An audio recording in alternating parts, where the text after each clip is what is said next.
So you're gonna find as you do like off-leash stuff like this, where the intention of this is to let her have a good time and play, you're always gonna be playing on this kind of sliding scale of her either being a little bit too focused on you or a little bit too loose, right?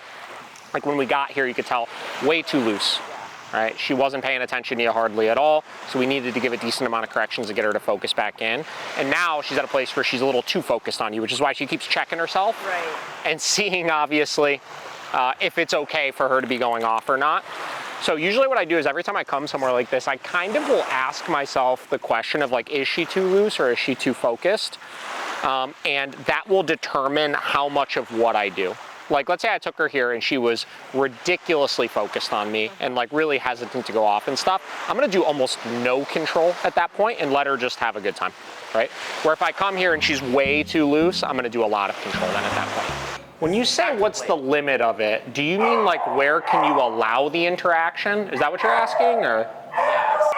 Short answer is when we're out on the walk, I never allow the interaction. Even if it seems like the other dog's friendly, if it seems like my dog's friendly, I don't allow that interaction to take place because a bunch of reasons. One, she's on a leash, the other dog is on a leash, which is not conducive to good socialization. Thing number two, even though the other dog may look friendly, we don't actually know if they're friendly or not. Thing number three, if she's stressed out in that moment, it's like she's not going to get anything out of it because it's going to be this like 2-second interaction. Then we're going to pull her away and stuff, right? So when I'm on the walk, I really try to get my dogs to just ignore other dogs and people. So, and then save the interaction for when you could let them off leash together. We do what we call it defensive walking. So, you know, defensive driving, right? You're looking out for problems all the time. So when I'm out walking my dog, I do the exact same thing, right? So if I'm walking, I'm gonna assess as a dog is coming down this way. Does it seem like that dog is completely out of control? Does it seem like that dog's reacting? Does it seem like that dog is under control? Does that dog seem like it's on a flexi lead and can get all over the place, right? I'm gonna assess all of those things. And based on how far it seems like the dog can get away from the owner and how out of control the dog seems, I might create a little bit of space or I might create a lot of space. Or if it seems like the other dog is relatively under control, I might not create that much space at all. I might just go walk by. Got a big dog too. Sure. I'll show up and start barking super bad and she didn't react. Good. Hey, that's good. So that was. Now, a lot of that probably has to do with the fact that since we've done all of this work, she's really patterned in right now to not react. That being said, don't let that happen very often when you have her outside without the collar on, because that one time, like I said, we're working off the reinforcement of everything we've done so far, but if that happens a couple more times, at a certain point, she's gonna realize, wait a minute, the collar's not on, and I could get away with reverting back to those old ways. So the quickest way we get to a dog that listens with or without the collar on is by making sure almost 100% of the time the collar is on. That way we never run into scenarios where we can't address something. Well, let's go ahead and we're probably going to start with some social stuff today.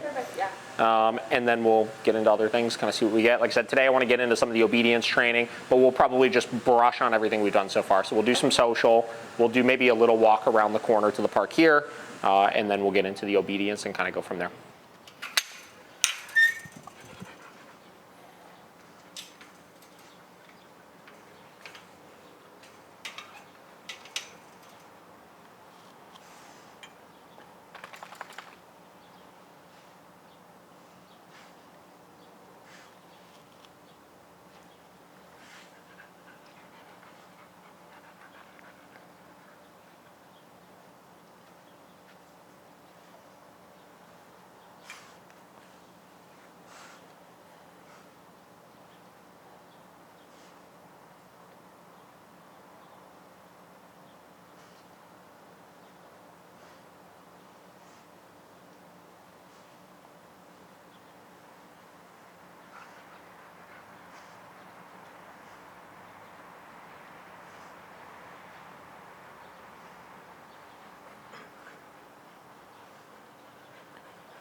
Nice.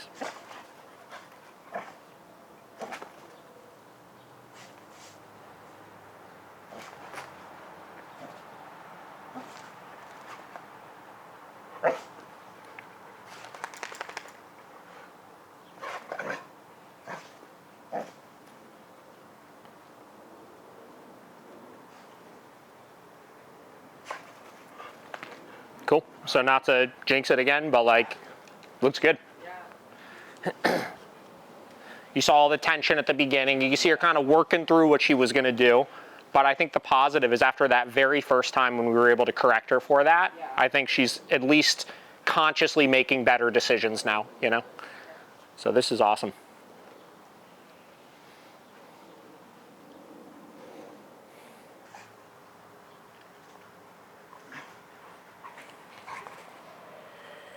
What kind of dog is this one? Like a mix? I think they told me one time, I think like a Dalmatian poodle something. Yeah, it's a weird. Yeah.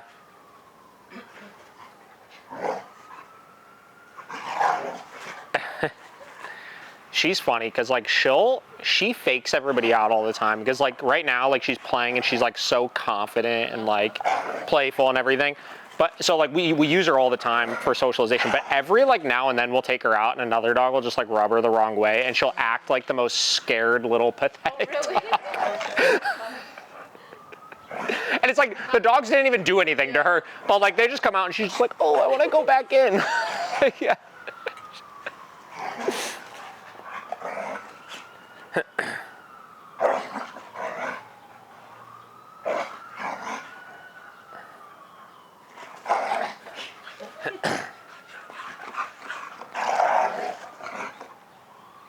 With, like, you haven't had to use like a muzzle or anything, obviously like this weekend, but is it like good to work on that? Yeah, I mean, obviously making sure you can get a muzzle on your dog is a good thing. Okay.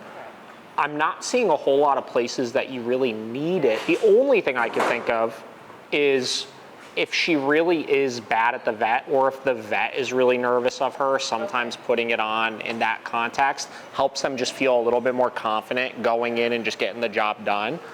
But like I'll tell you, I mean, we're now on day 3 of working with her and putting her in various like stressful situations, and I haven't seen anything that I'm really concerned about. Yeah. You know? I mean, honestly, she's doing like exceptionally well with everything. Especially the social. I mean, it's cool to see you asked about like how quick do they overcome some of those issues. And you know, especially after, what was it, yesterday or the day before when we did the social and I needed to like really get on her the one time, she's bounced back from that exceptionally fast, I would say. So based on a lot of things you've told me about how you've handled situations in the past, I think putting her in a situation to just like trust her a little bit more is really important. You know, like whether it's when she's playing with the other dogs, not micromanaging it so much, whether it's on your walks, not tensing up on your leash so much in certain situations, the more you could trust not just her, but your training in her, the more she's gonna feel comfortable and not act out in the first place. Like even all this, like we're totally stepping back and letting it play out, but we're trusting the training we have to be able to intervene quickly if need be.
This is good. So a minute ago, or a couple minutes ago as I was watching this, you know, it started to seem like it was becoming a little bit more like one-sided where he was just kind of like poking at her a lot. And I was watching it, and I didn't step in because she didn't seem stressed out. Like, she was like, it seemed like it was becoming more one-sided, but she was still kind of like entertaining it to some extent, right? But I was keeping my eye on it, and if it started hitting a point where I was seeing any type of like stress signs out of her, that she was like actively trying to get him to stop messing with her, I was gonna step in, and I was gonna obviously correct him for that. But as it's gone on, you see it's clearly fine. So this is where I always tell everybody, some people are just way too quick to jump in. Even if you start thinking you're seeing some stress signs, like, just give it a couple more minutes and see how it plays out before you do anything. Because under a lot of circumstances, these dogs know how to figure this stuff out better than we do, you know, because it's their freaking language. And I really try to be certain about it before I'm going to jump in and intervene and create any additional stress with stuff. So this is good. It's really good, actually.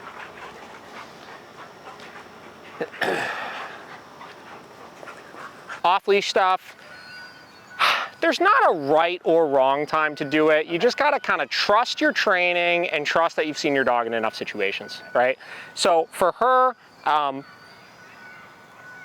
she seems reliable with being able to interrupt her in high states of arousal, obviously. She's been pretty neutral to things going on around her, which is great, and she's really motivated for the toy.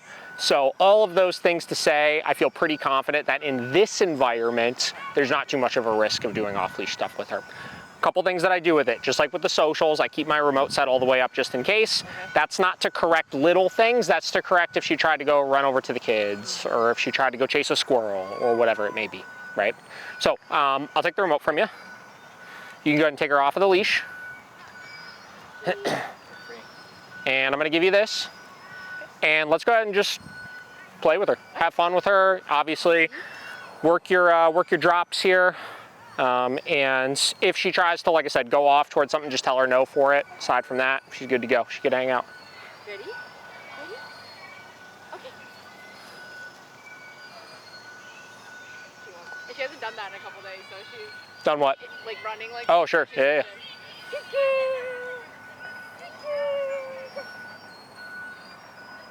Drop. Excellent. That was the best one yet, as far as the first one. Yeah. Excellent. Okay. It's a good catch. Good catch. Kick it.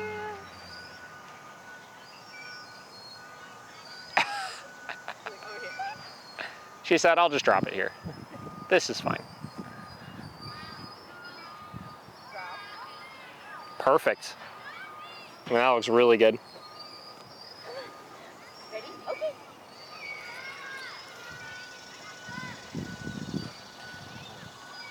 Give this next one a good one. Okay.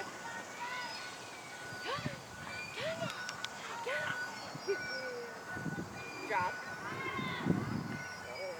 That really came together nicely, the drop. Okay. Nice.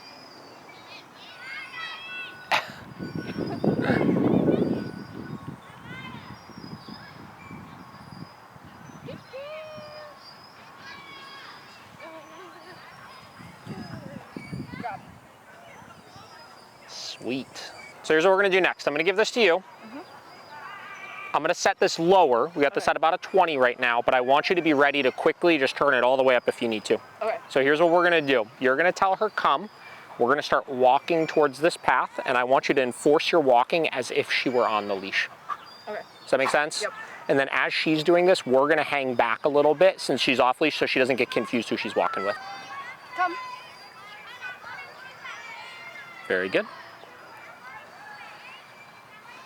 No.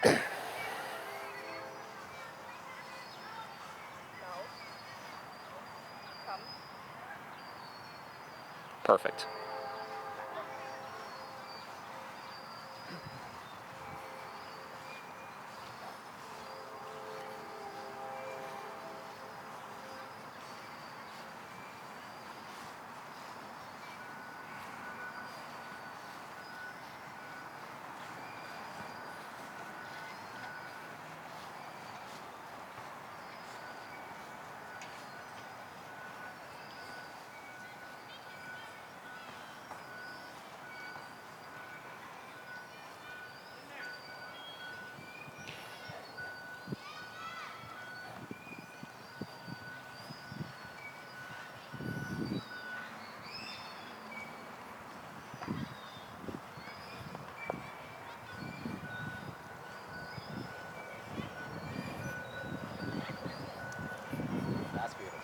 Looks great.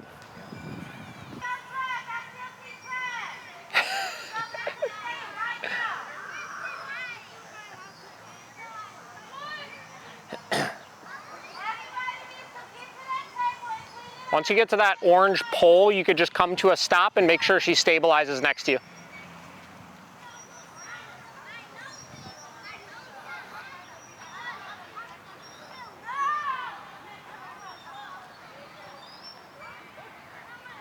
It's pretty good.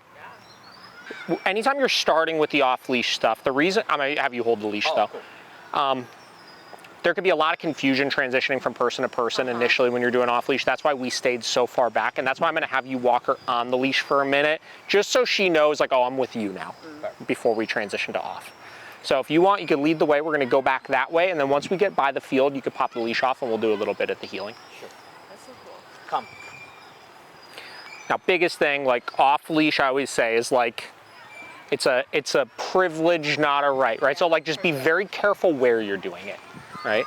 And really make sure you've trusted her with you guys in enough situations before you start doing it. And then, oh, I know they all come in my brain. Yeah.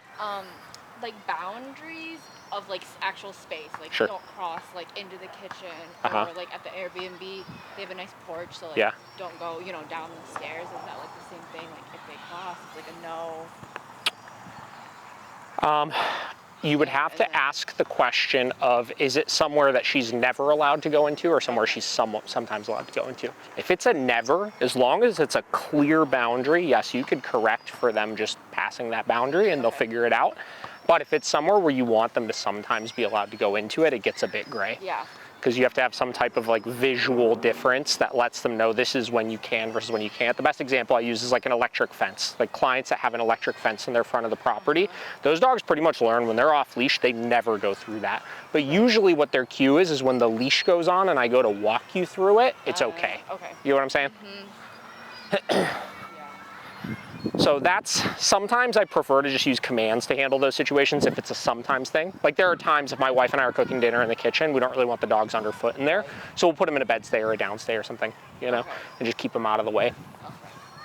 But I generally wouldn't at that point just correct them for going into the kitchen.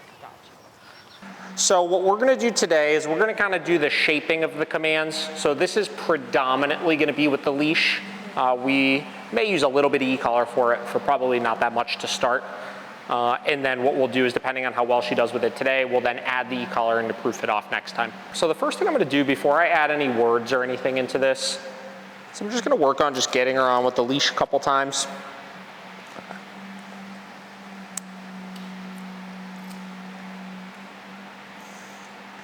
So I'll just be using some pressure and release with it. If she steps off, a little bit of pressure, guide her back on, releasing the pressure once she gets on. I'm just gonna do that until I can get her just stabilizing there for a minute.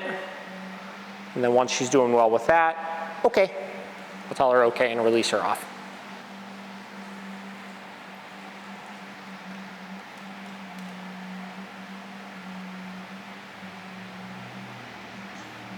Okay. All right, so what I'm gonna do next is I'm gonna start adding the verbal command into this. So I'll walk her up, bed. Give that bed command, use the leash to help her, have her hold it for a minute, okay, and then release her off.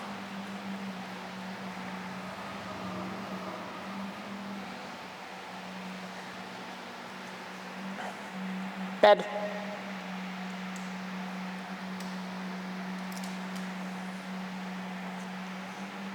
Okay.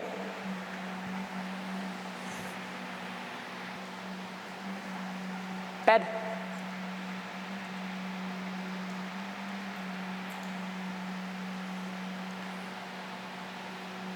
So next we're just gonna have her start holding this position.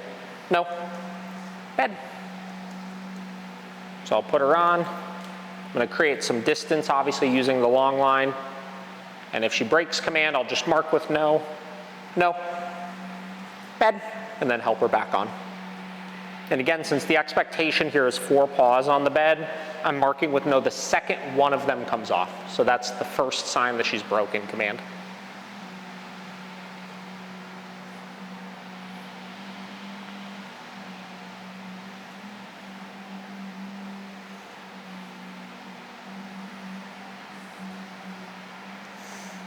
Okay. Bed.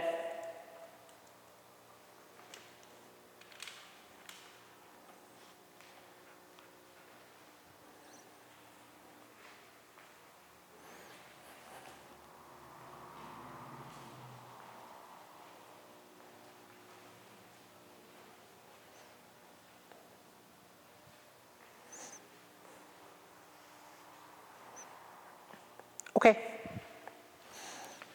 And last part here is I'm going to put her on and then drop the leash and leave her. Bed.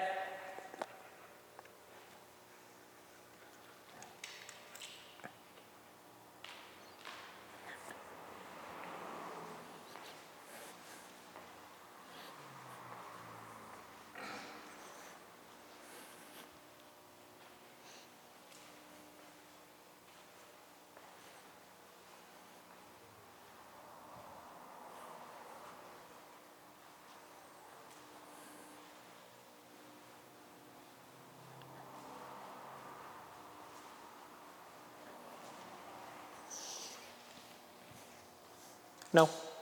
Bed. So anytime I go back and get the leash, I always pick it up and then pause for a few seconds before releasing, because you see right there, me picking it up, she thought was the cue to get up, right? So I want her waiting for the verbal release here. Okay.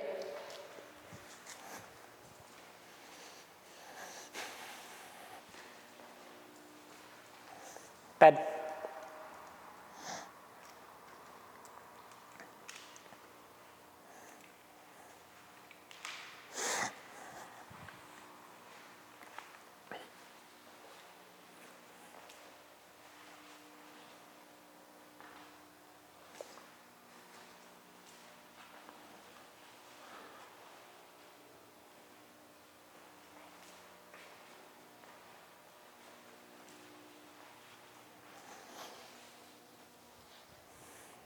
Okay.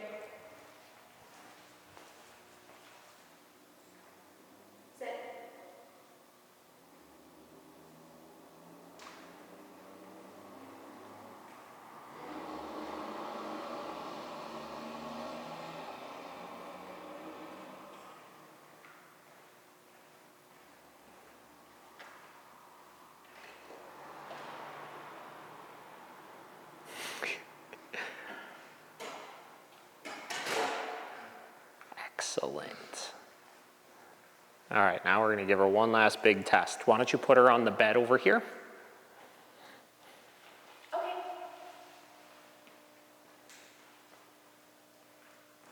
Bed.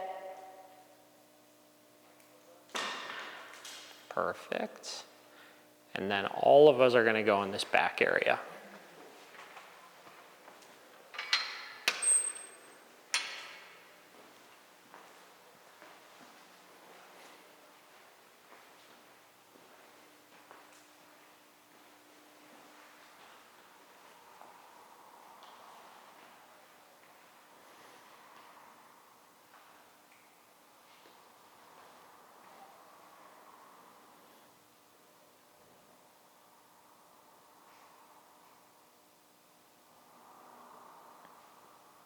Big test.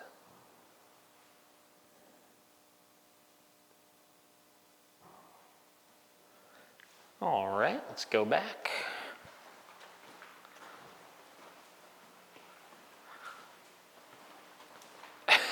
She's like, where'd you guys go? Where'd you guys go? No. Yep, right back on. Perfect. Excellent. All right, why don't you grab her, release her off. Last thing I want to do is we're going to take her back across the way and we're going to work some bed stays in the lobby over there, just with a little higher level of distraction. Bed.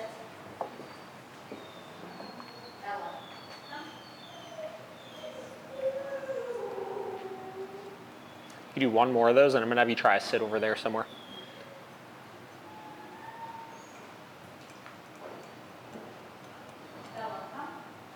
Okay.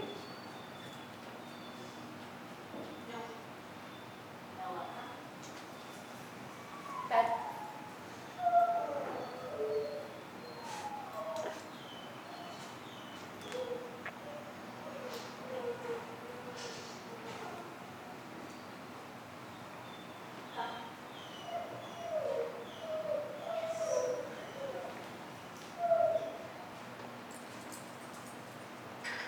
Very good.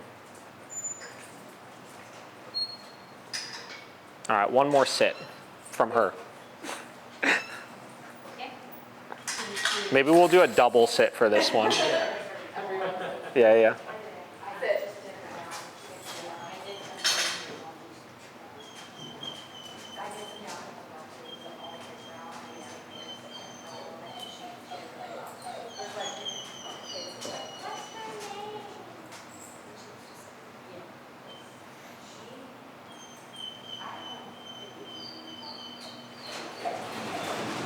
Strong work.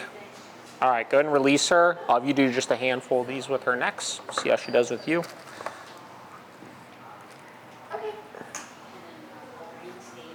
She picked that up nicely. And we didn't need to use any e-collar corrections for that today. We're kind of just shaping it. Tomorrow we'll talk a little bit about how we'll add them in, because there are going to be situations you have to obviously add in the correction for it. Like when there's real distractions going on and stuff. But I like to make sure, particularly with the obedience stuff, that your timing looks really good with where you're giving your no marker, where you're giving your help, stuff like that before I go to add it in. Because if not, you know, that's one where if you add it in incorrectly, you could actually like mess it up a little bit more than you want to. Because you just confuse her a bit. So we'll go over that a bit next time. So anytime I come somewhere like this, I keep it nice and controlled as I'm heading down. I get myself into the area where I can get a good look around and just assess the situation. You know, see, is there a ton of dogs? Do the dogs seem well behaved? Is there an area I can go, you know, by myself before I go ahead and release them? And like looking around, obviously this guy's got a dog on a leash over there. There's another one swimming a little further down. They're not going to be a bother to us. So, and there's nobody over there. So why don't you go ahead? You could turn your remote all the way up, because anytime we're doing off-leash stuff, I always do that. Go ahead and release her and let her do her thing, and we'll just kind of keep an eye on what's going on around us. Yeah.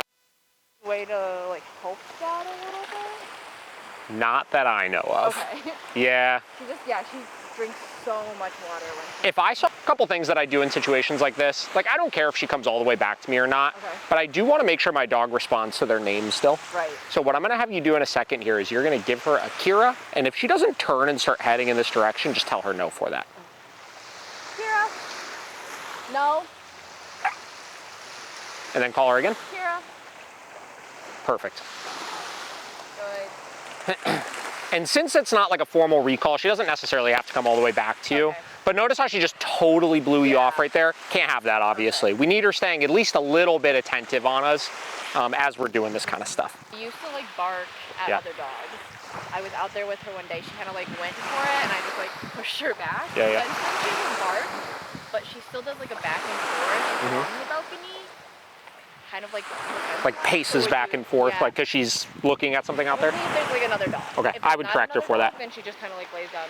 Yeah, I would correct her for that. A lot of times we look at reactivity as exclusively barking, but it's not. It's the whole picture. You know, it's her getting frustrated because there's a barrier in the way because she wants to get to something. So yeah, I would absolutely correct that. So it's just no in that situation. Yes. And there's no other command, right? Anytime we're correcting for behavioral issues, there's no additional command, because I don't care what she does, I just want her to stop doing that specific thing, right?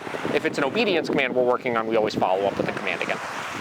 All right, so in a minute, this time what we're gonna do, we are gonna do a formal come command, and I wanna make sure that she's gonna be able to come all the way back to you.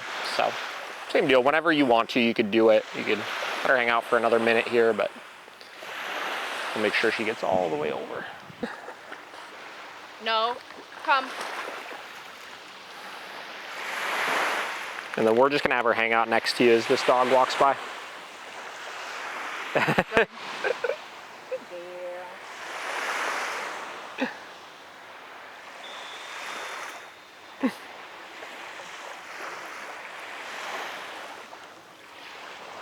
A little doodly guy. She's probably excited. Honestly, a lot of this is like, there's a dog there, there's the water there. Hey, how are you?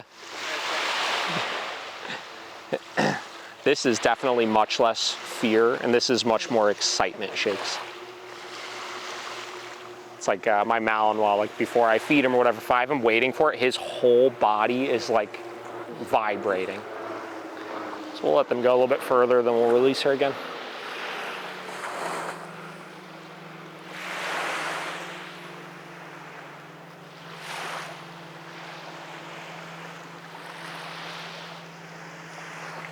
All right, go ahead and release her.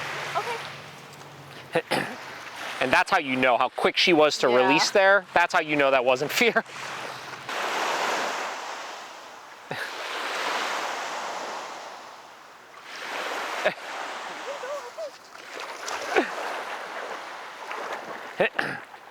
So you're gonna find as you do like off-leash stuff like this, where the intention of this is to let her have a good time and play, you're always gonna be playing on this kind of sliding scale of her either being a little bit too focused on you or a little bit too loose, right? Like when we got here, you could tell way too loose, right? She wasn't paying attention to you hardly at all, so we needed to give a decent amount of corrections to get her to focus back in. And now she's at a place where she's a little too focused on you, which is why she keeps checking herself and seeing, obviously, if it's okay for her to be going off or not. So usually what I do is every time I come somewhere like this, I kind of will ask myself the question of like, is she too loose or is she too focused? And that will determine how much of what I do. Like, let's say I took her here and she was ridiculously focused on me and like really hesitant to go off and stuff. I'm gonna do almost no control at that point and let her just have a good time, right? Where if I come here and she's way too loose, I'm gonna do a lot of control then at that point.